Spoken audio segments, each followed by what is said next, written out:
अध्यात्म कहां से होता है? गुरु मंत्र के निरंतर सुमिरन से होता है। अध्यात्म जिसके अंदर है तो त्रिभुवन का संपूर्ण वैभव उसको मृत तुल्य लगता है, मृत तुल्य। न पारमेष्ठ्यम न महेंद्र दिष्टम। आपको लगेगा भरण पोषण कैसे होगा? तो भगवान, उनके वचन यही भक्त का आश्रय होते हैं। भगवान ने कहा अनन्य चिंतयन्तु माम, तुम्हारी एक ही जिम्मेवारी है, तुम केवल मेरा अनन्य चिंतन करो। और जो अनन्य चिंतन करता है ये जना परिपासते, जो ऐसी उपासना करता है अनन्य चिंतन से, तो योगक्षेमम भाम्यहम, मैं उसके योगक्षेम का भान करता हूं। अप्राप्ति की प्राप्ति और प्राप्ति की रक्षा ये मैं करता हूं। शुद्ध परमार्थ को जान लो, जीवन मुक्त हो जाओ, फंसने में देर नहीं लगती। ये मन कभी भी कहीं भी कैसे भी आचरणों में फंसा सकता है। अजामिल जी अपनी इंद्रियों की चंचलता को शासन में लेकर के अपने पिता की सेवा में गुरु भाव से लगे थे। बड़े धर्मात्मा पिता थे। एक दिन वो समिधा लेने के लिए गए तो जंगल में देखा एक शराब पिए हुए व्यक्ति किसी वैश्या से सहवास कर रहा है। अचानक दृष्टि पड़ी। शास्त्र आज्ञा करता है ऐसे दृश्य को एक बार अचानक दृष्टि पड़ने पर दोबारा ना देखा जाए और नमस्कार वृत्ति कि भगवान की माया आगे बढ़ जाए। पर वो तो सेवा को छोड़ करके उसी को केवल देखने लगे। देखते ही चिंतन बढ़ा। चिंतन बढ़ता ही संगस देशोपजायते, संग की इच्छा आसक्ति प्रकट हुई। जब वो पुरुष चला गया तो उस वैश्या से मिले और कहा मैं आप पर आसक्त हो चुका हूं। तो उसने कहा मेरे जीवन का उद्देश्य ही है आसक्त पुरुषों से धन लेना, उनको सुख पहुंचाना। कहा पूरी पिता की संपत्ति सब वैभव लुटा दिया। आखिरकार उसी के पास रहने लगे, उसके दास बनकर रहने लगे। क्या क्या अमंगल कार्य करने लगे। जहां संविधा लेने गए थे यज्ञ के लिए, वहां पशुओं का हिंसा करके और मांस रांधना खाना, ये सब बहुत गंदा जीवन।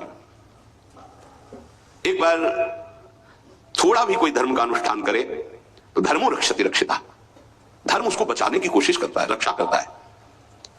गांव में संत मंडली आई। मंडली ने पूछा यहां कोई पवित्र उदार संत सेवी का घर हो तो बताना, वहां आज हम रुकना चाहते पूरी संत मंडली, ठाकुर को भोग लगाएंगे, आरती पूजा और सुबह चले जाएंगे। हाँ, उन्होंने कहा सबसे ज्यादा पवित्र अजामिल है गांव के बाहर, जो वो बगीचा भी सामने वाला उन्हीं का है, वो वैश्या का था। संत स्वभाव विश्वास से होता है। संतों का स्वभाव जो सिद्ध होता है वो विश्वास से होता है। आज तक कभी ऐसा संशय नहीं होता कि आदमी ऐसा बोल रहा है तो इसमें कुछ झूठ भी हो सकता है क्या? नहीं। पर बाद में ऐसा लगता है कि इनको सत्य बोलना आता ही नहीं है। संसारी आदमी को तो आचार्य की बात याद आती है, पाए जान जगत में सब जन कपटी कुटिल कलयुगी टंचु। कपट और कुटिलता के बर्ताव किसी और कुछ आता ही नहीं। कई बार सत्संग में प्रार्थना की कि एक जगह ऐसी रखो जहां झूठ मत बोलो, कपट मत करो। गुरु दरबार, दंड दो या पुरस्कार दो, आपके हैं, गलत है या सही है आपके सामने है। एक जगह तो, पर और जगह सब फिट हो सकता है, एक जगह जरूर छल कपट करेगा, क्योंकि पतन वहीं से होता है। जीव का पतन वहीं से होता है। जहां गुरुजनों से कपट और छल किया गया, माया जो कपट का जाल और छल का बिछाती, उसे कोई नहीं काट सकता। माया के जाल को कोई नहीं काट सकता। काटने के लिए गुरु प्रसन्न साहब अनुकूला, जैसे हमसे बोला जाता है, संतों से बोला जाता है, अक्षरशः लगता है सत्य बोल रहा है, संशय नहीं, क्योंकि विश्वास की धरा से ही चला जाता है, विश्वास ही होता है। तो संत जनों ने जाके वहां डेरा लगा दिया। ठाकुर जी विराजमान के आरती पूजा शुरू, इतने में देखा एक मलिन वस्त्र पहने और एक हिरन कांधे पे टांगे और अस्त्र लिए हुई वहां। अजामिल ने जीव ही संतों को देखा तो संत दृश्य जी में पातक टरे, हृदय एकदम आर्त भाव से रो पड़ा और याद आई वो बात कि जब मैं जवान था तो कैसे धर्म का अनुष्ठान करता था, कैसे मैं पिता की आज्ञा से भगवत आराधना में, हाय मेरा जीवन किस तरह नष्ट हो गया। नजदीक गया, साष्टांग दंडवत। देखते ही संतों ने समझ लिया। उन्होंने कहा भाई ये बगीचा आपका है? बोल भी नहीं पा रहे थे, बस इशारा किया। हाँ बोले बताया गया था कि गांव के बाहर एक ब्राह्मण है, बड़े पवित्र हैं, तो आपका ही नाम अजामिल है? बोले प्रभु ये तो आपके साथ उपहास किया गया है, मैं पवित्र नहीं, बहुत नीच पापी हूं। ऐसा धर्म का त्याग करके पापाचरण में वैश्या के मल जैसे अन्न से उदर पोषण करता हूं, ये देख रहे हो आप इंसान, मेरे जैसा पातकी भ्रष्ट कोई नहीं होगा, ये तो आपके साथ उपहास किया गया। उनका भाई अपने रात्रि में तो ठाकुर जी नहीं हटाएंगे, यही विराजमान करेंगे, पर आपका कुछ पाएंगे भी नहीं। तो चरणों में लौट गया, महाराज क्या अब भी मेरा उद्धार हो सकता है? हाँ, आखिरी श्वास तक जीव को भगवत प्राप्ति का अवसर दिया जाता है। एक उपाय है, मैं देख रहा हूं तुम्हारे द्वारा वैश्या से कभी पुत्र होगा, तुम उसका नाम नारायण रख देना, बस। अब आप यहां से जाएं, हमारी ठाकुर सेवा है, हम सब संत अपने एक नाम कीर्तन पाठ और ध्यान आदि, आप जाएं, आपका मंगल होगा। समय आने पर बालक हुआ, उससे अत्यंत आसक्ति हो गई। जरा सी इंद्रियों की छूट दी तो एक संयमी ब्रह्मचारी नियमनिष्ठ ऐसे भ्रष्ट आचरणों में फंस गया। पिता ने फिर ब्याह भी करवाया था, पर दृष्टि जहां फंस गई।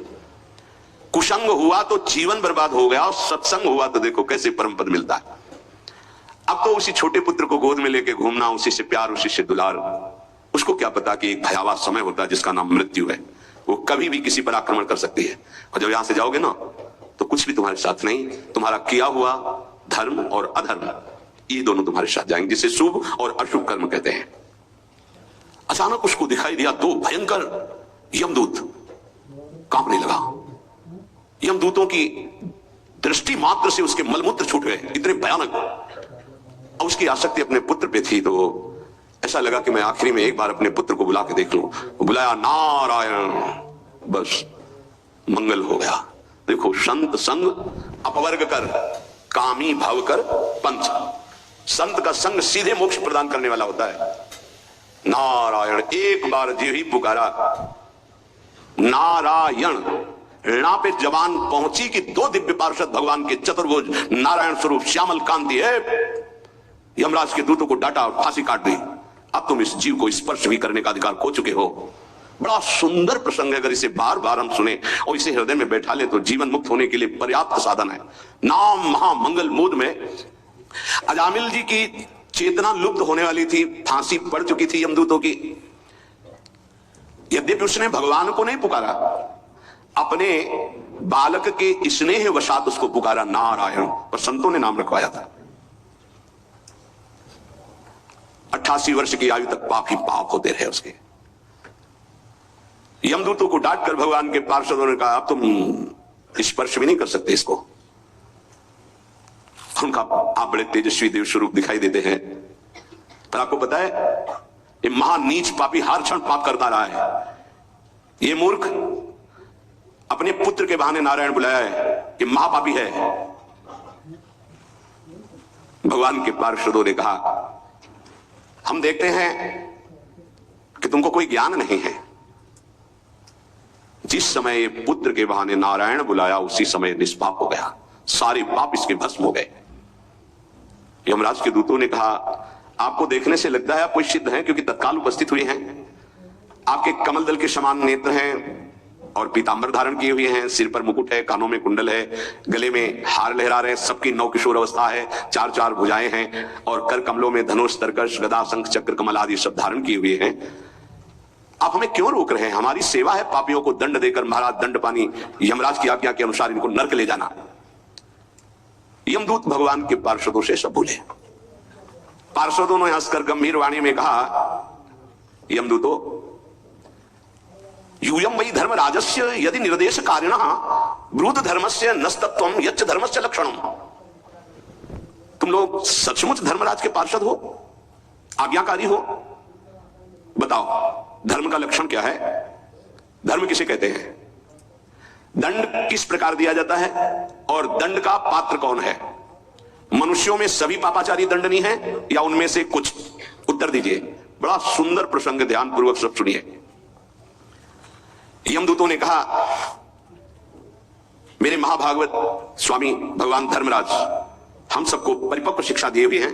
ऐसा नहीं है कि हम तनिक भी कुछ भी मनमानी बोले या मनमानी आचरण करें। आपने पूछा धर्म किसे कहते हैं? वेद प्रणहितो धर्मो धर्मस्तद्विपर्ययः वेदो नारायणः साक्षात स्वयंभूरिति सुश्रुम। वेद स्वयं अपौरुषेय भगवान का स्वरूप है। अपौरुषेय का तात्पर्य होता है किसी के पुरुषार्थ से वेद की रचना नहीं हुई, स्वयंभू, स्वयं प्रकट हुई है। वेदों ने जिन कर्मों का विधान किया है कि ये कर्म किए जाएं, उसे धर्म कहा जाता है, और जिसका निषेध किया कि ये ना किया जाए, उसे अधर्म, पापाचरण कहते हैं। भगवान के श्वास प्रश्वास से वेदों का प्रादुर्भाव हुआ है। महाराज, ये जगत 3 गुणों से रचा गया है, सतोगुण, रजोगुण, तमोगुण। इसी में सभी पदार्थ, सभी प्राणी 3 गुणों से ही है, सतोगुण, रजोगुण, तमोगुण। वेद गुण, नाम, कर्म, रूप आदि के अनुसार उनका यथोचित विभाजन करता है। आपको ये करना है, आपको ये करना है, आपको ये करना है, विभाजन किया है वेद ने, शास्त्र ने। ये जीव जब शरीर में आता है तो ये मन की वृत्तियों को साथ लेकर ज्ञानेंद्रियों के साथ जो जो जो पापाचरण करता है, तो उसको किसी गवाही की जरूरत नहीं दंड देने के लिए। ये गवाही हर समय उसके साथ रहते हैं।